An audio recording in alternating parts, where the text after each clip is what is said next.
یہ ضروری نہیں ہے کہ وہ برسر اقتدار آئیں۔ خان صاحب کے پیدائشی زائچہ کے 11ویں گھر میں 2 پلینٹس ہمیں نظر آ رہے ہیں۔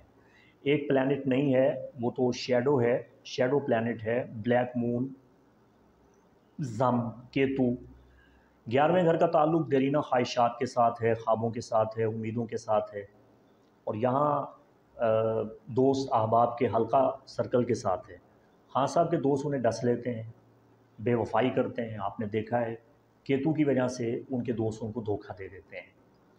خان صاحب کا چونکہ رائزنگ سٹار اسکارپیو ہے، تو آج کل سن 2022 میں اور 2023 کے جولائی تک کیتو اسکارپیو کے زائچہ کے پہلے گھر میں ہے، فاش غلطیاں کر رہے ہیں، دوست دھوکہ دے رہے ہیں، خود بھی اس پوزیشن پہ آ چکے ہیں جہاں پہ اب بیک جانے کی کوئی صورت نہیں ہے۔ خان صاحب اپنے محسنوں کو للکار رہے ہیں اور ان سے ٹکر لے رہے ہیں جنہوں نے ان کی سپورٹ کی تھی، جنہوں نے انہیں حکمران بننے میں مدد کی تھی۔ خان صاحب ان سے ٹکرا۔ پلوٹو بھی ہمیں خان صاحب کے زائچے کے 11ویں گھر میں نظر آ رہا ہے۔